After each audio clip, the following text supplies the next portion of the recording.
Hi, I'm Ollie from Source Investments. For the last 10 years, we've been helping people grow and protect their wealth through property investment. Now, in this video, I'm going to talk to you about Siniya Island in the UAE, which is Sobha's fastest selling project ever.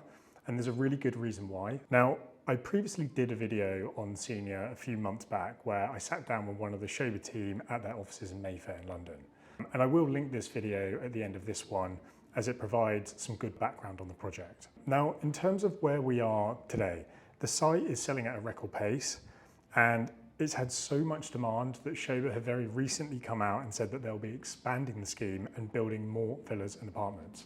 Now, when you see a developer expanding an existing project, it tells you that the market is buying it and that there is significant demand. So just quickly, what does this mean for investors? Well, firstly, it de-risks the project for both new and existing buyers in the scheme. But the biggest benefit is really seen by those who are already in, as when the project expands, that means that there are going to be more phases and more price increases, which is really how the whole UAE sales model works. It's designed to reward early investors. So in terms of sales volume, the site is now about 65% sold. That doesn't by any means mean that investors are too late. It just means that the opportunity and risk profile of the project has changed slightly from what it looked like a few months back.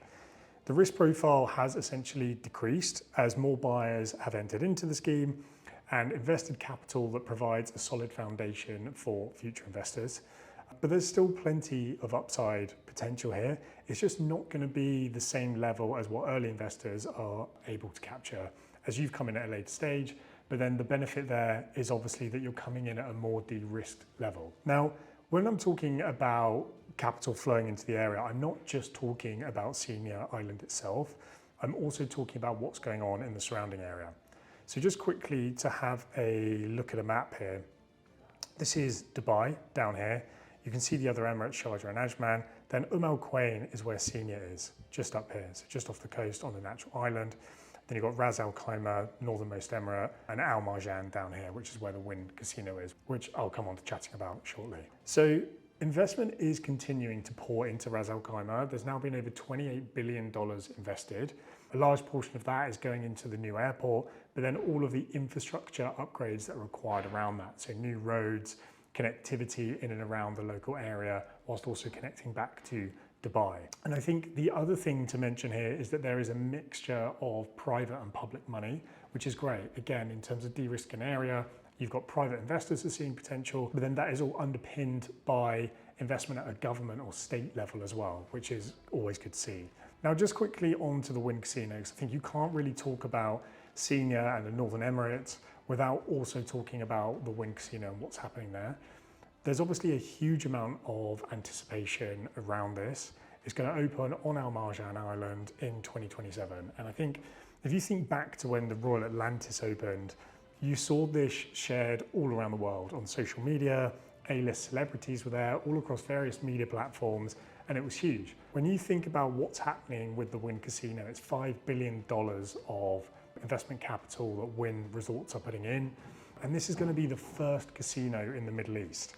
So when you think about the attention that that's going to get from the media and how big that's going to be on a global scale, it's huge. I mean, Wynn is one of the largest casino operators in the world. They're already very established in Las Vegas and Macau. So this is kind of their next big move. And so far, it looks like it's paying off. I mean, other hotel operators and developers are flocking into the surrounding area. We're already seeing that in property prices that are being driven up on Al Marjan itself, as well as in Khaimah. And you just got to think how big this project is. The scale of even the Wynn Casino itself is huge. The tower is going to be over 300 meters high. There's going to be over 1,500 hotel rooms.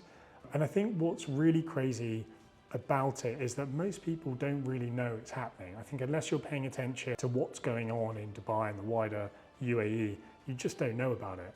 We were actually there a couple of months back, traveling to Dubai, and we even met people who didn't think that construction had started on the Wynn. So there was still that debate about, is it going to happen? Well, that's crazy when you think that Dubai is just 45 minutes from Al Marjan, where the Wynn is being built.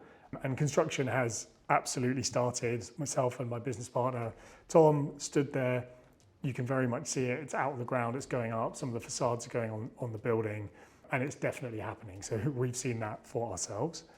Now, just going back to Siniya, you can see Siniya Island from Al Marjan, and in fact the residents on Siniya are going to have access to a taxi boat service that will shuttle people over to the island for free, which takes 8 minutes.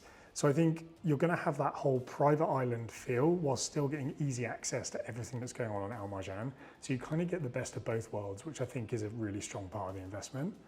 Then quickly, just back on to sort of further developments and progressions that we've seen that's de-risking the investment at Siniya. Well, Sobha also recently launched downtown Al Quwain, which I had done another video on, which I will link at the end of this one. But the significance of that for Siniya is it shows that Sobha are doubling down on Al Quwain as an area. So that's always great to see. And I think what's really clear here in terms of investment pouring into the area is that investors are seeing the opportunity to scoop up beach-fronted locations at a fraction of the price for what you would have to pay in Dubai and Abu Dhabi.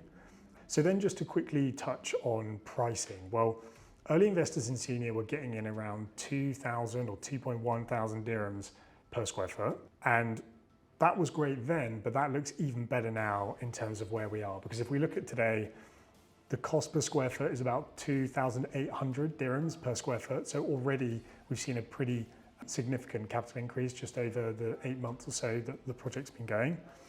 But then when we think about that 2,800 dirhams a foot, that is still significantly below prime areas of Dubai, where you could pay anywhere from 3 to 5 times that price for prime beachfront spots. And then even looking at Al Marjan, which I've already just spoken about, that's already at 4,000 dirhams a foot. And in my opinion, Siniya appeals to me a lot more by having the private island feel with the big green open spaces. And it's a natural island, which just cannot be replicated. Al Marjan, man-made island, same as Palm Jumeirah, Palm Jebel Ali. Siniya is a natural island. So you've got that whole natural capital. You've got those clear turquoise waters that you don't generally get around the man-made islands. So it's got a lot going for it versus the other stuff that we've seen throughout Dubai and even wider UAE. Just to dive into a map of the project itself. So this map really clearly shows where all the different residences are. You've got the beach residences here. You've got some more beach residences here. This is largely sold out. This is the first part of the scheme that will complete in late 2027. You've then got the other beach residences here that are completing around the back end of 2028. There are a couple of units still available here. And then over here, you've got the marina residences and yachtside, which will be completing in late 2029.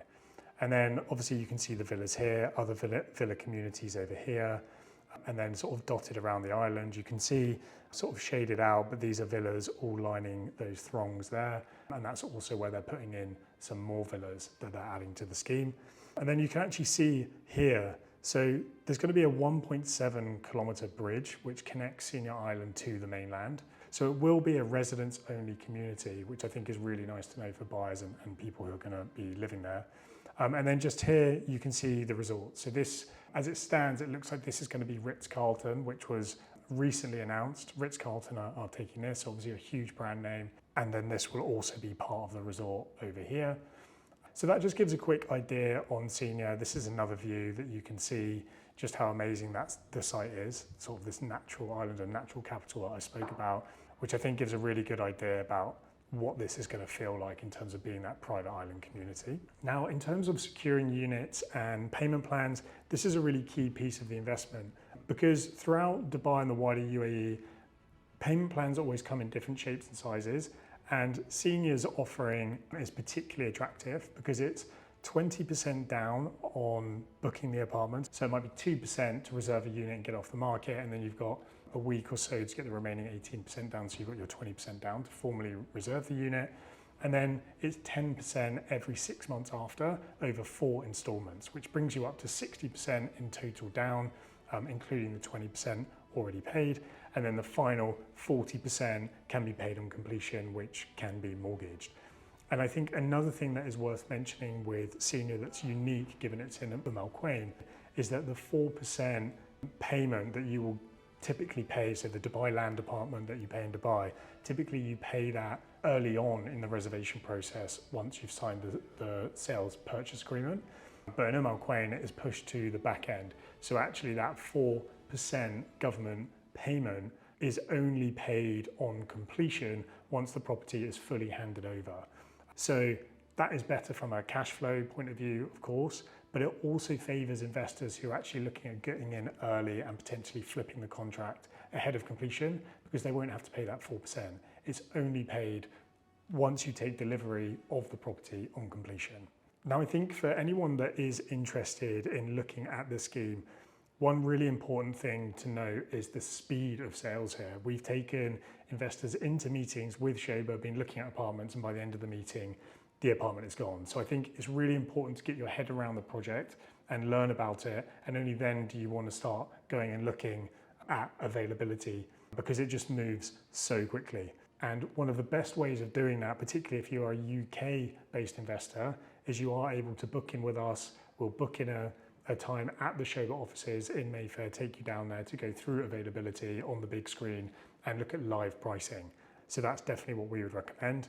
Now, outside of this, we are hosting an event at the Sobha office in Mayfair in London on 5th of July. And I will put a link below this video for details in terms of how to register.